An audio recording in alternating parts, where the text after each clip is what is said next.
আসসালামু আলাইকুম রহমতুল্লাহি ওবারাকাতুহ। আলহামদুলিল্লাহ আলহামদুলিল্লাহ ওয়াকাফা ওয়া সালামুন আলা ইবাদিহিল্লাযীনা ইসতাফা আম্মা বা'দ। আউযু বিল্লাহি মিনাশ শাইতানির রাজীম। বিসমিল্লাহির রহমানির রহিম।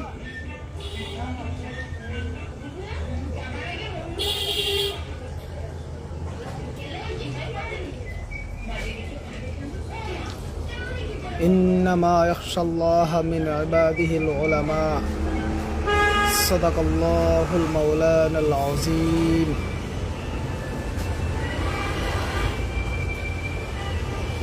قال رسول الله صلى الله عليه وسلم: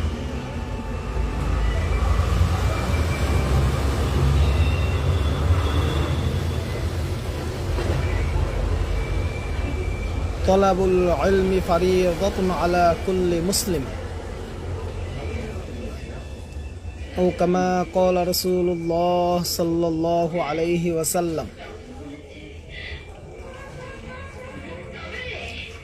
সম্মানিত উপস্থিতি,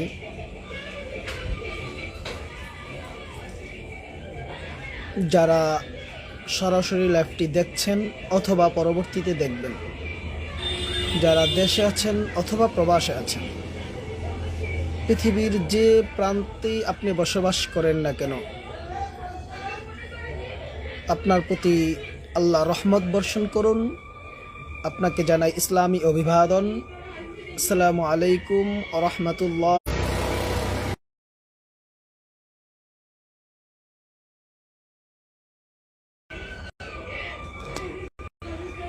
আমরা আজ অত্যন্ত স্পর্শকাতর একটি বিষয় নিয়ে আলোচনা করব।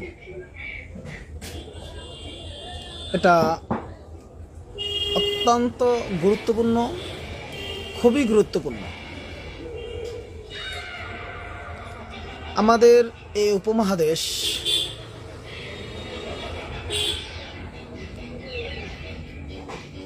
ইসলামের জন্য শুরু থেকেই অত্যন্ত উর্বর এবং অত্যন্ত সুন্দর একটি জায়গা। ইসলামের শুরু থেকে আজ পর্যন্ত এ জাতি, এ দেশ, এ গোষ্ঠী অনেক রক্ত দিয়েছে, অনেক অর্থ দিয়েছে, অনেক সময় ব্যয় করে ইসলামকে জয় করার চেষ্টা করেছে।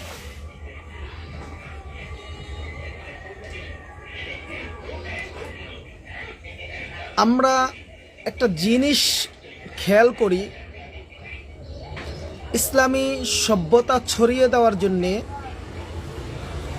ইসলামী কালচার ছড়িয়ে দেওয়ার জন্যে, ইসলামী আদর্শ ছড়িয়ে দেওয়ার জন্যে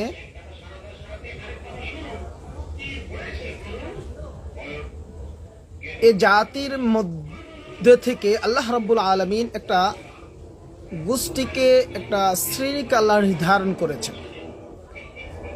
সে শ্রেণীটা হলো আলেম সমাজ।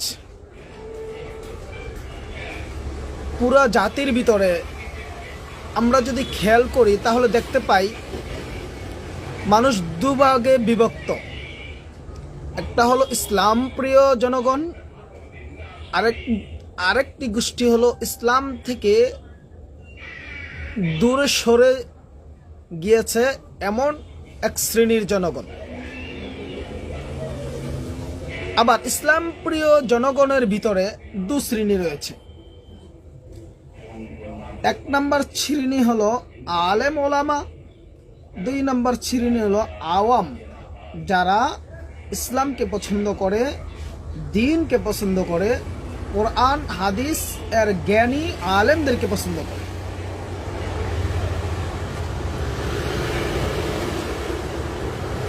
এখন যারা আওয়াম কিন্তু আল্লাহর দ্বীনকে পছন্দ করে, যারা জেনারেল কিন্তু আল্লাহর দ্বীনকে পছন্দ করে, তাদের ব্যাপারে কোনো আলোচনা হবে না। এখানে আলোচনাটা হবে ওলামায়ে কেরামকে নিয়ে। আমরা যারা লম্বা সময়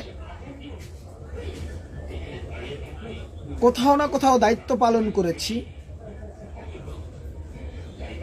ইমামতি করেছি, খেতাবতের স্থানে দায়িত্ব পালন করেছি।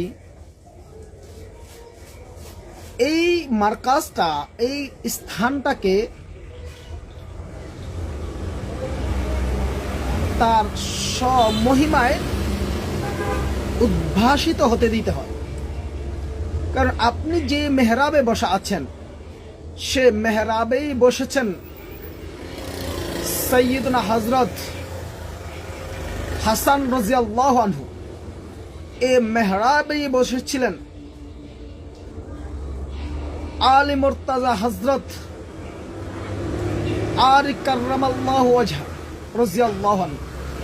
এই মেহরাবেই বসেছিলেন জুন্নুরাইন হযরত উসমান ইবনে আফফান রাদিয়াল্লাহু আনহু। এই মেহরাবেই বসেছিলেন দিগন্ত বিজয়ী সাহাবা, কাতেবে রাসূল, ইসলামের প্রথম ঘোষণাকারী বিখ্যাত সাহাবা হযরত ওমর ইবনুল খাত্তাব রাদিয়াল্লাহু আনহু। এই মেহরাবেই বসেছেন, এই মেহরাবেই বসেছেন আল্লাহ যার সমস্ত আমলকে গ্রহণ করেছেন, সমস্ত পৃথিবীর মানুষের উপরে যার মর্যাদা দিয়েছেন আম্বিয়া কেরামের পরে, তিনি আর কেউ নন, সাইয়্যিদুনা হযরত আবু বকর সিদ্দিক রাদিয়াল্লাহু আনহু। এই মেহরাবেই বসেছেন দু জাহানের বাদশা, যাকে সৃষ্টি না করলে কুল কায়নাত কিছুই সৃষ্টি করা হতো না, যার উপর ঈমান আনা আপনার অপরিহার্য, যার উপর ঈমান না আনলে আপনার জন্য জাহান্নাম অবধারিত, সে পৃথিবীর মহামানব হযরত মুহাম্মদ সাল্লাল্লাহু আলাইহি ওয়াসাল্লাম এই মেহরাব থেকেই হক এর বিষয়গুলো তুলে ধরেছেন। সে মেহরাবে বসে আমাদের অনেক আলেম ওলামা দেখা যায় সঠিক বিষয়গুলো তুলে ধরেন না, যা অত্যন্ত দুঃখজনক। একটা জনপদে, একটা রাষ্ট্রে, একটা মহল্লায় ইসলাম প্রচারে আলেম এবং ইমামের ভূমিকা কতটুকু গুরুত্বপূর্ণ, স্থানীয় আলেম এবং স্থানীয় ওই নিযুক্ত ইমামের ভূমিকা কতটুকু গুরুত্বপূর্ণ, এটা আলেম ওলামা ছাড়া কেউ অনুধাবন করতে পারবে না।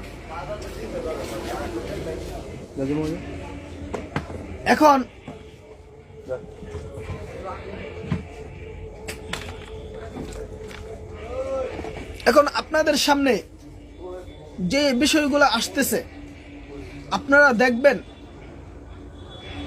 খুব সূক্ষ্ম বিষয়ের সাথে, খুব সূক্ষ্মতার সাথে আপনি খেয়াল করবেন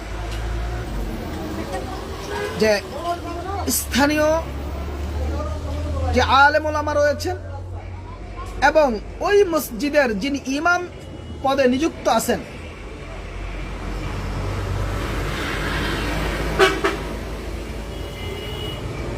এই দুই শ্রেণী ওই মহল্লাকে ইসলামী এর সঠিক মাসআলায় আনার জন্য অনেক গুরুত্বপূর্ণ ভূমিকা পালন করে। এই দুই শ্রেণীর ভিতরে আবার এক শ্রেণী নিজের পকেটকে অথবা নিজের অবস্থানকে ধরে রাখার জন্য সঠিক কথাগুলো তুলে ধরে না, অথবা ইসলামের সঠিক মাসআলাটাকে পাশ কাটিয়ে যাওয়ার চেষ্টা করে। আরেক শ্রেণী আছে, এই পাশ কাটিয়ে যিনি যাচ্ছেন তাকে বোঝানোর চেষ্টা করে, কিন্তু পরবর্তীতে কি হয়, সে উল্টা বোঝার কারণে সমাজে একটা বিশৃঙ্খলা তৈরি হয়। এই বিশৃঙ্খলা তৈরির পেছনে আওয়াম দায়ী নয়, ইসলাম প্রিয় জনগণ দায়ী নয়, এবং সদ্য যুবক ভাই বন্ধু দায়ী নয়। এই হঠকারিতার পিছনে দায়ী হলো ওই যিনি ইসলামের মূল মাসআলাকে পাশ কাটিয়ে, যিনি নিজের অবস্থানকে দৃঢ় করার জন্যে অন্যদিকে চলে যাওয়ার চিন্তা ভাবনা করেন, এই ব্যক্তি দায়ী।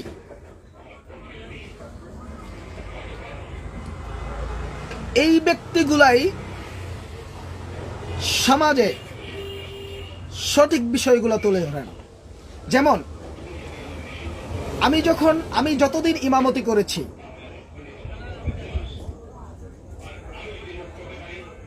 আল্লাহ কোন অবস্থাতেই মেহরাবে বসে হক কথা ছাড়িনি। আল্লাহ সাক্ষী, আমি কখনোই মেহরাবে বসে রসুলের আদর্শকে জলাঞ্জলি দিয়ে নিজের চাকরি বাঁচানোর জন্য কখনোই আমি কথা বলিনি। নিজের পকেট বাড়ি করার জন্য কখনোই কথা বলা হয়নি। ইসলামের মূল বিষয়গুলোকে জনগণের মাঝে তুলে ধরার কারণে অনেক সময় কিছু হঠকারী মুছল্লি ইমামের বা আমার বিরুদ্ধে কথা বলেছিল, কিন্তু পরবর্তীতেই তারা বুঝতে পেরেছিল যে এটাই হক, এটাই সত্য, তখন তারা এসে মাফ চেয়েছে পর্যন্ত। কিন্তু ইমাম যিনি আছেন, আমি এ পর্যন্ত অনেকগুলা জায়গায় ইমামতি করেছি, ইমাম যিনি থাকেন তিনি কয়েকটা পদ্ধতির কারণে নিজের হক কথাগুলো তুলে ধরে না, কয়েকটা বিষয়কে সামনে রেখে তিনি কথা তুলে ধরে না। যেমন মৃত ব্যক্তির বাড়িতে দোয়া করা অথবা খানার আয়োজন করা, মৃত ব্যক্তির বাড়িতে দোয়া করা অথবা খানার আয়োজন করা একটা বিষয়। 2 নাম্বার বিষয়, মৃত ব্যক্তির দোয়ার জন্য যে মাসআলাগুলা, সেই মাসআলাগুলা তুলে ধরা হয় না। 3 নাম্বার, পর্দা সম্পর্কিত জোরালো কোনো ভূমিকা রাখে না। 4 নাম্বার, স্থানীয় আলেম ওলামা যারা ইসলাম প্রিয়, যারা পাণ্ডিত্য অর্জন করেছে, তাদের সাথে পরামর্শ না করে একঘামি করে মাসআলায়, ভুল মাসআলায়, নিজের পকেট ভাগিনী করার মাসআলায় অবতীর্ণ হওয়া। আবার 5 নম্বরে কিছু মসজিদের ইমাম আছেন, তাদের দাওয়াতের কমে যাওয়ার ভয়ে, তাদের চাকরি নষ্ট হওয়ার ভয়ে তারা কি করে না, সঠিক মাসআলা তুলে ধরে না। আপনারা মনে রাখবেন, আপনার এই মেহরাবে আমার রসুল বসেছেন, আমার রসুলের পরে সাইয়্যিদুনা হযরত আবু বকর রাদিয়াল্লাহু বসেছেন। আপনার এই মেহরাব হতে পারে অজরপাড়া গ্রামে, আপনার এই মেহরাব হতে পারে রাজধানীর বুকে, আপনার মেহরাব হতে পারে কোনো পৌরসভার ভিতরে। মনে রাখতে হবে, এই মেহরাব আপনার মেহরাব নয়, এই মেহরাবের মালিক আমার রাসূল সাল্লাল্লাহু আলাইহি ওয়াসাল্লামের পরম্পরায় আপনার কাছে এসেছে। আপনি যখন মেহরাবের সঠিক বিষয়গুলো তুলে না ধরবেন, তখন আপনি আজ হন কাল হন লাঞ্ছিত বঞ্চিত হতেই হবে। কেন? আল্লাহ রাব্বুল আলামিনের একটা বিধান আছে। আপনি যখন আল্লাহর বিধানগুলোকে মুনাফিকদের মতো পাশ কাটিয়ে যাওয়ার চেষ্টা করবেন, তখন একদিন, 2 দিন, 3 দিন, 4 দিনের দিন আর আপনাকে আল্লাহ ছাড় দিবেন না। মনে রাখতে হবে, ইসলাম এমন একটি সৌন্দর্য, এটা যদি আপনি ফুটিয়ে তুলতে পারেন, এর সুগ্রানে পুরা মহল্লা ইসলামী মাসআলায় চলে আসে। ধরুন আপনি একজন ইমাম বা আমি একজন ইমাম।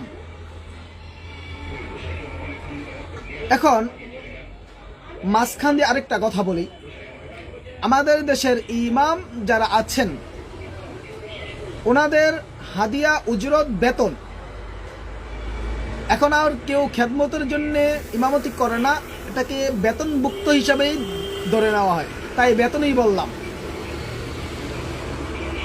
আমাদের অধিকাংশ মসজিদের ইমামের বেতন এতটাই নগণ্য যে এই বেতন দিয়ে একটা ফ্যামিলির অর্ধেক মাসও চলার ক্ষমতা রাখে না।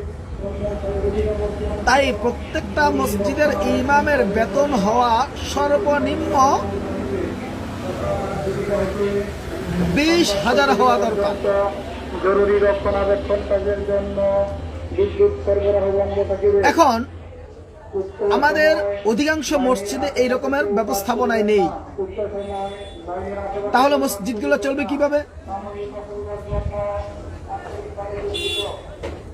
আপনি দেখবেন আমাদের বর্তমান সময়ে যেই মসজিদগুলোতে ইমামতি করেন, যারাই ইমামতি করেন, ফার্স্ট ক্লাস, সেকেন্ড ক্লাস, যারা ভালো আলেম, এই রকমের ইমাম খুব কম পাওয়া যাবে, খুব কম, নগণ্য আছে, তবে খুব কম।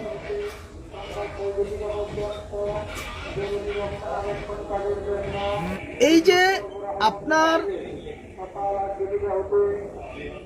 অবস্থান, ফার্স্ট সেকেন্ড, আপনাকে যারা সঠিক মাসআলাটা দিবেন তাদেরকে আপনারা মসজিদের দায়িত্ব দিতে পারেন নাই। আপনারা এমন একজন ব্যক্তি নিয়োগ দিয়েছেন 6,000, 7,000, 8,000 টাকা বেতন দিয়ে।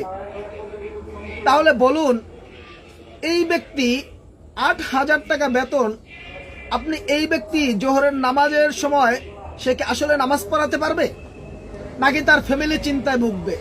আসরের নামাজ পড়াইতে গেলে তার টিউশনের চিন্তায় ভুগবে, মাগরিব পড়াইতে গেলে তার প্রাইভেটের চিন্তায় ভুগবে, এশার নামাজ পড়াইতে গেলে তার চিন্তা থাকবে আমার ফ্যামিলির খাবার জোগাড় করব কোথা থেকে।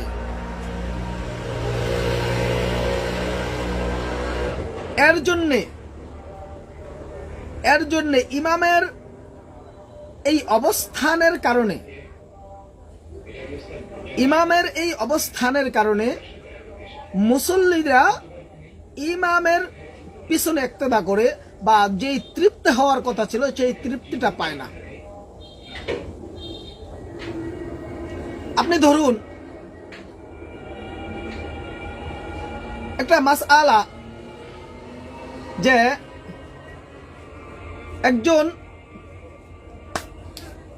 স্থানীয় ইমাম এবং ওই এলাকারই একজন ভালো আলেম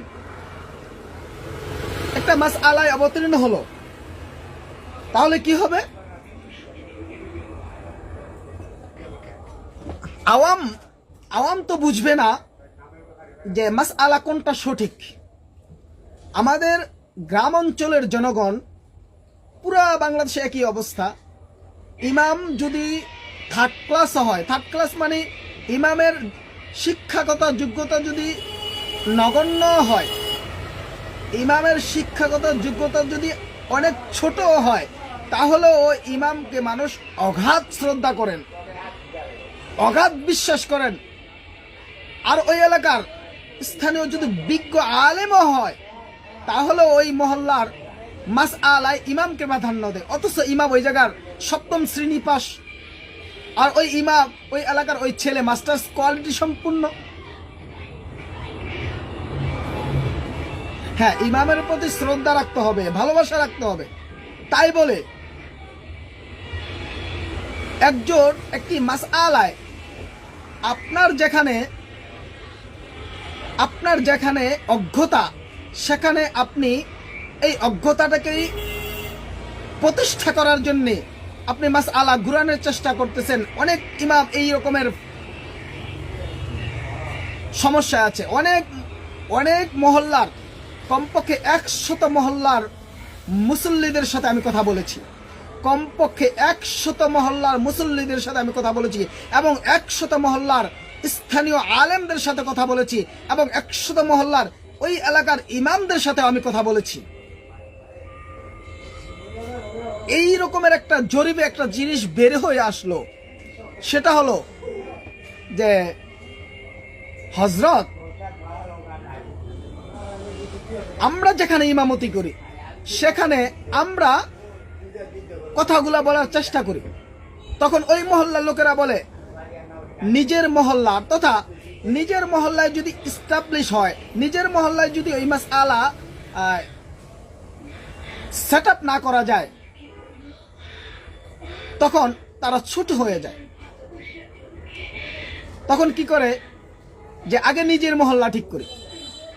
তখন কি হয়, নিজের মহল্লায় যখন বলে যে ইসলামের মাসআলাটা এই রকমের, তখন ইমাম বুঝে হোক না বুঝে হোক কি করে দেখবেন ওই স্থানীয় আলেমের বিরোধিতা শুরু করে। কারণ স্থানীয় আলেমদের চায় তার এই যেহেতু এলাকার ছেলে চায় যে আমার বাবা, আমার চাচা, আমার দাদা, আমার দাদি সঠিক মাসআলাটা পাক। কিন্তু ইমাম তো এলাকায় 2, 4, 5 বছর 10 বছর থাকেন, পরবর্তীতে চলে যান, ওনার চাকরির সময় শেষ হয়ে গেলে চলে যায়। কিন্তু একটা ছেলে, একটা আলেম যখন নিজ মহল্লায় সঠিক মাসআলাটা তুলে ধরতে চায়, তখন বেশিরভাগ বাধাটা আসে ইমামের পক্ষ থেকে। আমি 100-র উপরে 100 বললাম, কমপক্ষে 100 মহল্লার স্থানীয় আলেম এবং ওই মহল্লার ইমামের সাথে আমি কথা বলেছি, এবং ওই মহল্লার মুসল্লিদের সাথে আমি কথা বলেছি। স্থানীয় আলেমরা চায় সঠিক মাসআলা তার মহল্লায় এস্টাবলিশ হোক, আর ওইখানে বাধাটা হয় তার স্থানীয় ইমাম। এই কথার দ্বারা অনেক ইমাম মন খারাপ করতে পারেন, বা এটাই চিরন্তন সত্য।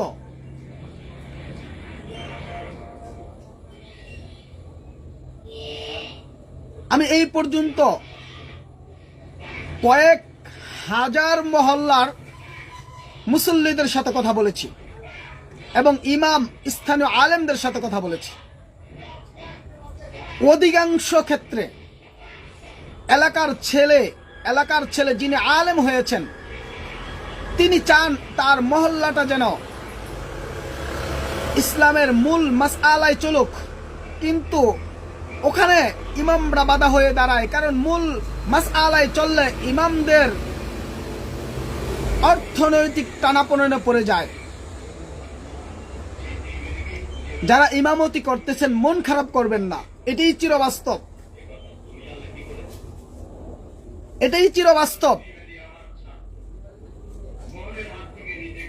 এই যে আপনি বাধা দিচ্ছেন, আপনি বুঝে বাধা দেন না বুঝে বাধা দেন, আপনার উচিত ছিল যে আলেম যেই মহল্লা আছেন, ওই ছেলে যেই মহল্লার আলেম, যিনি ওই স্থানীয় ছেলে আলেম, তার সাথে আপনার যদি মাসআলা জানা না থাকে, কমতি থাকে, তাহলে তার সাথে বোঝাপড়া করতে পারেন। কিন্তু আপনি বোঝাপড়া করার আগেই দেখবেন ওই ইমাম বিরোধিতা করা শুরু করে, এবং ওই মহল্লায় কি করে ওই আলেমের ব্যাপারে বদনাম রটাতে শুরু করে।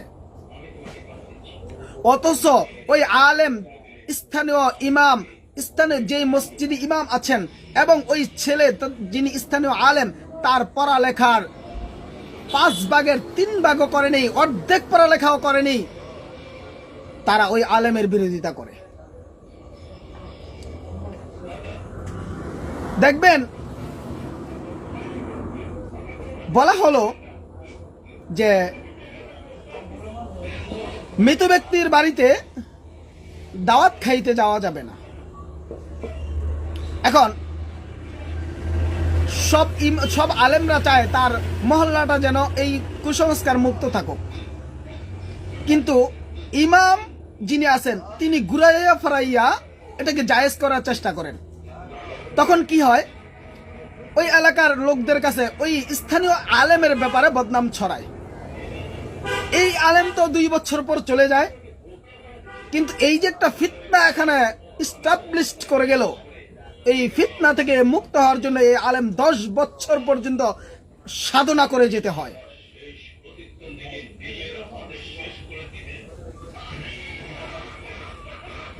এই যে বিষয়গুলা, এই বিষয়গুলো তো আওয়াম লোক বুঝবে না, এই বিষয়গুলো তো আওয়াম ব্যক্তি বুঝবে না। সার কথা হলো, একজন ব্যক্তি, একজন আলেম, তার যে মহল্লা রয়েছে ওই মহল্লায় তার বাপ দাদা চাচা না দাদা, তারপরে মা খালা ফুফু এবং অনেক আত্মীয় স্বজন, সে চায় তারা সবাই ইসলামের হুকুমের ইসলামী মাসআলায় চলে আসুক, তারা চায় ইসলামের মাসালায় চলে আসুক,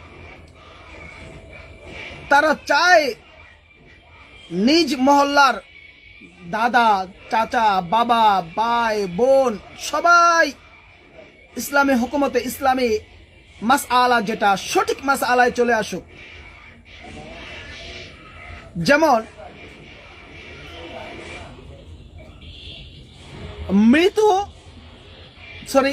যেমন একটা বিয়ার অনুষ্ঠান,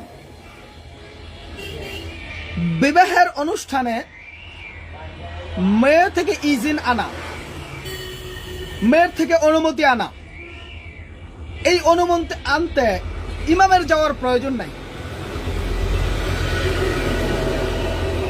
ইমামের যাওয়ার প্রয়োজন নাই। কিন্তু এখানে কি হয়, স্থানীয় আলেমরা যদি বলে যে মেয়ে থেকে ইজেন আনার জন্য ইমামে যাওয়ার প্রয়োজন নাই, তখন ওই বাচ্চা ওনারাই বলে, যেহেতু ইমামকে বিশ্বাস করেন, ওনারা বলে আচ্ছা হুজুরকে বলি। তো ইমাম সাহেব কি করে, এই 900 দিয়ে ওই মহিলার কাছে চলে যায়, সে ইজিন আনার চেষ্টা করে। আচ্ছা বলুন তো, এই যে আলেম, স্থানীয় আলেমটা বলল একজন ব্যক্তি ইজিন আনার জন্য ওই নারীর কাছে যাওয়ার প্রয়োজন নেই, ইমাম সাহেব যদি এই কথার উপরে অটল থাকতো তাহলে ওই সমাজটা এই কুসংস্কার মুক্ত হওয়া সম্ভব ছিল। এখানে এসে ইমামরা, মানে স্থানীয় ইমামরা ওই আলেম, নিজ মহল্লার আলেমের বিরোধিতায় লিপ্ত হয়ে যায় এবং ওই মহল্লার আলেমের ব্যাপারে বদনাম রটায়। দ্বিতীয় আসেন কবরস্থান, মানে মৃত ব্যক্তির, যখন একটা ব্যক্তি মারা যাবে তখন আলেমরা বলে সঠিক মাসআলাটা, যেমন একটা ব্যক্তি মারা যাওয়ার সাথে সাথে তাকে গোসল দিয়ে সামনে রাখলে যে সমস্ত লোকেরা এখানে আসতেছেন তারা তেলাওয়াত করতে পারে। এখন স্থানীয় আলেমকে বলল যে এখন মারা গেছে, ঠিক আছে 15-20 মিনিটের ভিতরে এই মাইয়িতকে গোসল করাইয়া খাটের উপর রেখে দেন। তখন কি করে, তখন ওই এলাকার যেহেতু বাপ চাচা নিজেদের ভাই ভাতিজাকে তারা ওই রকমের শ্রদ্ধার চোখে দেখে না, সম্মানের চোখে দেখে না, যেহেতু ছোটকাল থেকে তাদের কাছে বড় হয়েছে, তখন তারা ইমামের কাছে যায়। ইমামের কাছে গেলে স্বাভাবিকভাবে আমি যতটুকু জরিপে দেখলাম, ইমামরাই বলে ঠিক আছে এটা রাখেন বা ওইভাবে রেখে দেন, সমস্যা নাই, লম্বা সময়ে গোসল ছাড়া রাখলেও সমস্যা নাই। অথচ একজন ব্যক্তি মারা যাওয়ার পরে লম্বা সময়ে গোসল ছাড়া রাখা ঠিক নয়, ইসলাম এটাকে সমর্থন করে না। মৃত ব্যক্তি, একজন ব্যক্তি মারা যাওয়ার অল্প কিছুক্ষণ পরে, মারা যাওয়ার পরে পরেই তার গোসলের ব্যবস্থা করে, তাকে গোসলের ব্যবস্থা করে গোসল করিয়ে খাটিয়ার উপর রেখে দিতে হয়। এই কথাটা যখন নিজ ভাই ভাতিজা আলেম যারা হয়েছে তারা বলে, তখন ইমামের কাছে যখন যায় তখন বলে যে লম্বা সময় রাখলেও তেমন সমস্যা হয় না, চাইলে রাখতে পারেন। অথচ ওই সময় যদি ওই আলেম বলতো যে আপনার ছেলে, আপনার ভাতিজা, আপনার নাতি এই ব্যাপারে কি বলেছেন, এই মতটা শোনার পরে যদি ওই আলেম মন্তব্য করতেন অথবা মাসআলা বলতেন, তাহলে সমাজের ভিতরে কখনোই ফিতনা তৈরি হতো না। তাহলে একার দ্বারাও বোঝা যায় ইসলামের সঠিক মাসআলা মহল্লায় পৌঁছানোর মধ্যে প্রথম বাধা ইমাম।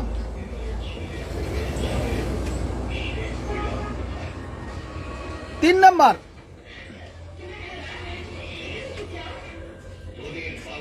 ছেলে অথবা মেয়ে জন্মগ্রহণ করা। ছেলে অথবা মেয়ে জন্মগ্রহণ করা, ছেলে মেয়ে জন্মগ্রহণ করেছে, আজান দিবে। আজান দিবে কে? তার মাহরাম ব্যক্তি অথবা যে কোনো একজন মহিলা, পবিত্র মহিলা অথবা একজন মাহরাম, তার ডান কানে আজান, বাম কানে আকামত দিয়ে দিবে। কিন্তু এখানেও এসে বিভ্রান্তি ছড়িয়ে মহল্লায় ফিতনা তৈরি করে ফেলে। এখন এই যে ফিতনা তৈরি করলো, এই ক্ষেত্রে মাসআলাটা কি? ইমাম এর কাছে যায়, বলে যে আচ্ছা সমস্যা নাই, দূর থেকে আজান দিয়ে দিলেও হবে। অথচ ওই ইমাম মন্তব্য করার পূর্বে জানা দরকার ছিল যে আপনার ভাতিজা যিনি আলেম, আপনার ভাই যিনি আলেম, আপনার নাতি যিনি আলেম, তিনি কি বলেছেন, তার মন্তব্যটা কি, তার এই ব্যাপারে মাসআলা কি বলেছেন, তার সাথে কথা বলেন। কারণ নিজের ভাতিজাকে জাহান্নাম থেকে রক্ষা করার জন্য চাচার আগে কোনো ব্যক্তি যাবে না, নিজের ছেলেকে জাহান্নাম থেকে রক্ষা করার জন্য নিজের বাবার আগে ইমাম যাবে না, নিজের চাচাকে রক্ষা করার জন্য ইমাম আগে যাবে না, ভাতিজাই আগে যাবে, নিজের ভাইকে রক্ষা করার জন্য ইমাম আগে যাবে না, নিজের ভাই আগে যাবে। এখানেও আসে ইমাম মূল মাসআলাকে সমাজে বিস্তার লাভ করার প্রতিদ্বন্দ্বিতায় লিপ্ত হয় এবং বাধা হয়ে দাঁড়ায়।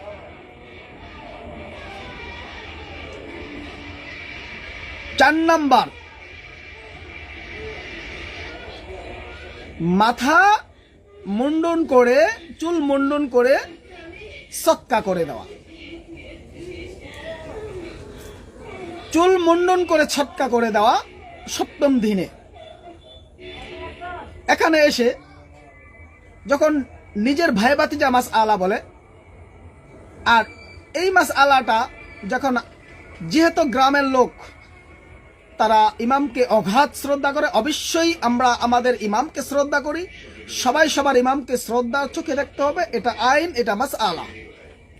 ইমামকে অশ্রদ্ধা করা যাবে না, ইমামকে অসম্মানী করা যাবে না। মনে রাখতে হবে, ইমামকে অসম্মানী করলে আপনি লাঞ্ছিত হবেন। ইমামকে অসম্মানী করা যাবে না, তার যদি ভুল হয়ে থাকে তাকে সঠিক পন্থায় বুঝিয়ে দিতে হবে। কি হয়, নিজের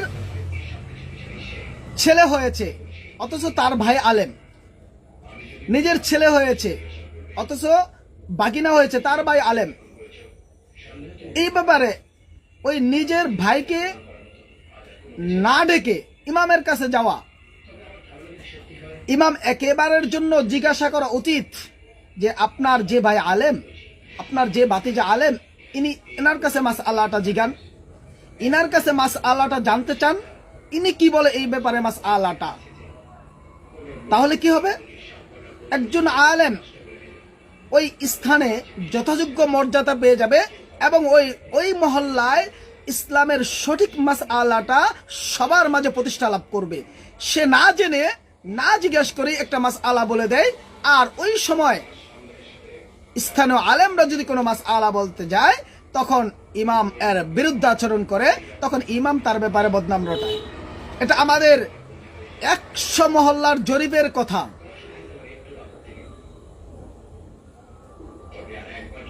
কথাগুলো শুনতে অনেক খারাপ লাগলো, এটাই তিক্ত। আল হক মুররুন, সত্য বড় তিক্ত হয়, সত্য বড় তিক্ত, সত্য বড় তিতা, গায়ে জ্বালাপোড়া করবে, কিন্তু এটাই সত্য। আমি একটা মহল্লায়, অনেকগুলো মহল্লা ইমামতি করছি, এর মধ্যে একটা মহল্লা ইমামতিতে একটা বিয়ার আসরে, বিবাহের আসরে গেলাম। ওখানে দেখি ওই স্থানীয় একজন আলেম, যখন একটা মাসআলা সামনে আসলো, আমি বললাম আপনার ভাতিজা আলেম, আপনি এই মাসআলাটা ওনাকে জিজ্ঞাসা করেন। ওই মুরব্বী কি উত্তর দিল যে সে তো আমার ভাতিজা, আপনি ইমাম সাহেব আপনিই বলেন। অথচ ওই জায়গায় যিনি বসা ছিলেন তিনিও একজন ভালো আলেম, তিনিও এই মাসালার সঠিক সমাধান দিতে পারেন, দিচ্ছেন। তিনিও অন্য কোথাও ইমামতি করেন, তিনিও অন্য কোথাও খতিবের দায়িত্বে আছেন, তিনিও অন্য একটা মসজিদের একটা মাদ্রাসার প্রিন্সিপাল। অথচ নিজের ভাতিজা, নিজের চাচাই বলে যে আপনিই বলেন, আপনি ইমাম সাহেব। কেন? ইমাম হলেই কি ওই মহল্লার সবচেয়ে বড় আলেম? না ভাই। আমি যখন তারপরও আমি ওনাকে আমি মাসআলাটা বলি নাই, আমি ওনার ভাতিজার কাছে জিজ্ঞাসা করতে বাধ্য করেছি। তখন ওই আলেম আমাকে পরে এসে বলেছিল যে প্রত্যেকটা মসজিদের ইমাম এভাবে নিজে ওই মহল্লার স্থানীয় আলেমকে প্রাধান্য দিয়ে মাসআলাকে বিস্তার লাভ করানোর চেষ্টা করত, তাহলে কোনো মহল্লায় ফিতনা তৈরি হওয়ার সুযোগ থাকতো না।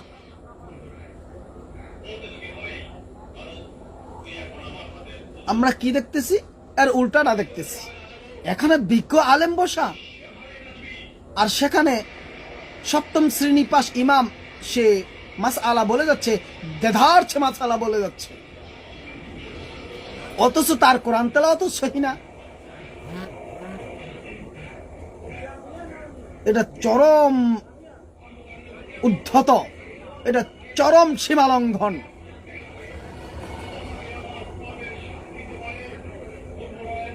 এর জন্যে আমি ইমামদের প্রতি সবিনয় অনুরোধ করছি, আপনি যে মহল্লায় ইমামতি করেন, আমি যে মহল্লায় ইমামতি করি, আপনি যে মহল্লায় খেতাবাতের দায়িত্বে আছেন, আমি যে মহল্লার খেতাবাতের দায়িত্বে আছি, আমরা চেষ্টা করব ওই এলাকার যে সকল আলেম ওলামা আছেন তাদের সবার সাথে কথা বলা, এবং যিনি যে মহল্লা আছেন ওই মহল্লার আলেমকে সবার সামনে তুলে ধরে ওনার থেকে মাসআলা জানতে বাধ্য করা, এবং উনি দরকার হলে আপনার কাছ থেকে পরামর্শ নিতে পারে। তাহলে এইভাবে যদি আমরা যারা ইমামতির দায়িত্বে আছি, আমরা যদি স্থানীয় আলেমদেরকে তার মহল্লায় এইভাবে প্রতিষ্ঠা করে দিতে পারি, তাহলে ওই মহল্লার প্রত্যেকটা ব্যক্তি ওই এলেম সম্পর্কে সম্যক অবগত হবেন এবং এলমে দ্বীন শিখানোর ব্যাপারে আরো অগ্রগামী হবেন, এবং মাদ্রাসায় পড়ানোর জন্য মানুষ আরো উৎসাহ পাবেন। এর জন্য সবিনয় অনুরোধ, আমরা যারা ইমামতিতে আছি, আমরা ওই মহল্লার যারা আলেম আছেন মাসআলার ক্ষেত্রে আমরা তাদের কাছে যাওয়া, মুসল্লিদেরকে তাদের কাছে যাওয়ার অনুরোধ করব এবং তাদের কাছে পাঠিয়ে দিব। তাহলে সমাজে আলেমের ভারসাম্য রক্ষা হবে, সমাজে আলেমের শ্রেণী তৈরি হবে, সমাজে ভালো আলেম তৈরি হবে, সমাজে ভালো হাফেজ তৈরি হবে, সমাজে বিজ্ঞ আন্তর্জাতিক মানের আইনজ্ঞ তৈরি হবে ইনশাআল্লাহ। আল্লাহ আমাদের সকলকে নিজের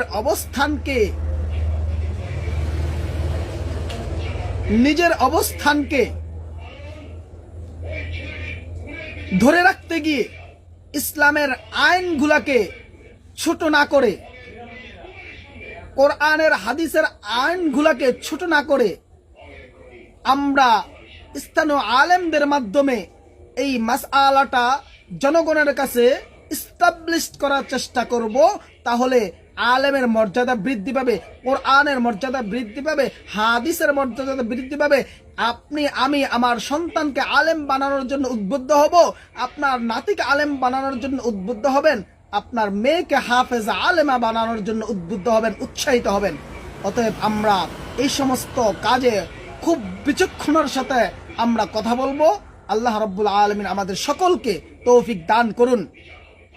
আমি আবারও বলছি, যে সকল ইমাম আমার আলোচনার দ্বারা কষ্ট পেয়েছেন অথবা কষ্ট পাওয়ার আশঙ্কা করছেন, আমি সবার কাছে সবিনয় অনুরোধ, এটা আপনাকে কষ্ট দেওয়ার জন্য নয়, মাসআলাগুলা আপনাকে বোঝানোর জন্যে, আমি বোঝার জন্যে এবং আওয়ামের মাঝে ছড়িয়ে দেওয়ার জন্যে যে আলেমের মর্যাদা মহল্লায়, নিজ মহল্লায় কতটুকু হওয়া দরকার। আল্লাহ রাব্বুল আলামিন আমাদের সকলকে তৌফিক দান করুন। আমি একটা আয়াত পড়েছি, ইন্নামা ইয়াখশাল্লাহ মিন ইবাদিল উলামা, নিশ্চয়ই আলেমগণ সবচেয়ে বেশি আল্লাহকে ভয় করে। আমি আবারও বলছি, প্রত্যেকটা মহল্লার নিজ আলেম তার দাদাকে আগুন থেকে বাঁচানোর চেষ্টা করে, বাবাকে চেষ্টা করে, মাকে চেষ্টা করে, বোনকে চেষ্টা করে, পাড়া প্রতিবেশী সবাইকে আগুন থেকে বাঁচানোর চেষ্টা করে। কিন্তু ইমাম 2 বছর 3 বছর পর সে চাকরি ছেড়ে চলে যাবে, আপনাকে আর চিনবে না, কিন্তু আমৃত্যু আপনার ভাতিজা আপনাকে চিনবে, আপনার ভাই আপনাকে চিনবে, আপনার বোন আপনাকে চিনবে। অতএব ইমামদের প্রতি সবিনয়ে আবারও অনুরোধ করছি, আপনারা স্থানীয় আলেমদের মাধ্যমে সমাজে মাসআলা প্রতিষ্ঠা করার চেষ্টা করবেন। ইনশাআল্লাহ এক সময় এটা ফলপ্রসূ হবে এবং প্রত্যেকটা ব্যক্তি তার সন্তানকে আলেম বানানোর জন্য উৎসাহিত হবেন, প্রত্যেকটা ব্যক্তি তার মেয়েকে আলেমা বানানোর জন্য উৎসাহিত হবেন ইনশাআল্লাহ। আল্লাহ আমাদের সকলকে তৌফিক দান করুন, আমিন। ওয়া আখিরু দাওয়ানা আলহামদুলিল্লাহি রাব্বিল আলামিন। আসসালামু আলাইকুম ওয়া রাহমাতুল্লাহি ওয়া বারাকাতুহু।